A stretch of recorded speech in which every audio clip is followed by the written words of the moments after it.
people always ask me, when did you meet the Lord? And I really, really came to the Lord when I was 36. I may have been saved when I was 14, okay, at a church downtown. Somebody took me there, and probably, but after that there was no discipleship and there was no fellowship with Christ for many, many years. And then at 36, I suddenly woke up and I realized the glory of Jesus Christ. Okay, so I can tell you that all of the things that I have done, and I'm sure each person here that came to Christ at some point in their life and didn't just grow up with him, and even people that grew up with him came to him at a certain point in their life. They just may have been so young they don't really remember it. But every great thing that I thought that I had done before that means diddly to me.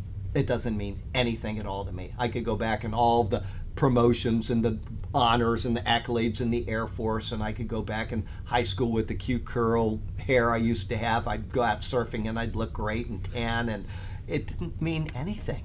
If you think about it, it doesn't mean anything. Eventually, if you don't have Jesus, all of that is just going to go back into the grave and it's going to be corrupted.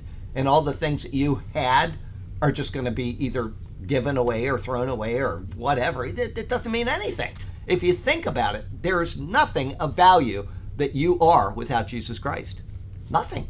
You look at the world and all these people that are following after Hollywood stars and, rich people, and it doesn't mean anything. It has zero value when you put it in the proper perspective. Life application. What thing in your life do you think you have a right to boast in? Do you have a nice house? Do you have a lot of money? Are you handsome or beautiful? Do you have a remarkable genealogy that includes kings and zillionaires?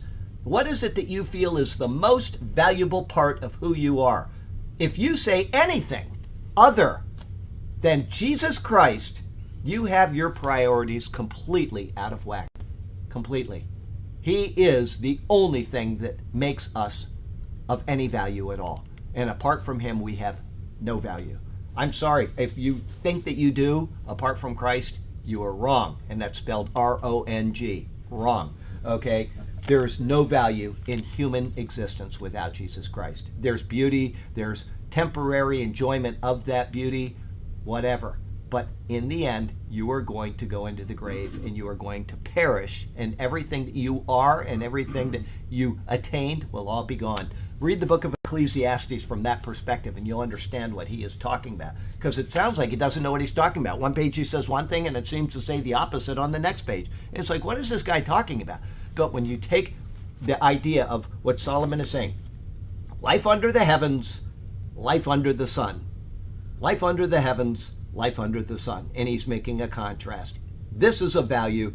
This is of no value. And if you have this, then this can have its proper perspective. Go and have fun, eat, and enjoy your life because you are under the heavens. But if you're only under the sun, then all that you're doing here has no value at all. It's purposeless. So read Ecclesiastes from that perspective and you will understand the book. Otherwise, it doesn't make any sense. It's a book that you just say, I don't know what this guy's talking about. But if you understand that you are accountable to God, and when you come to him and you have the proper relationship with him, everything you're doing now has meaning. It has value and has purpose. But if you don't have the right relationship with him, you have the exact same thing and another person next to you doing the exact same thing.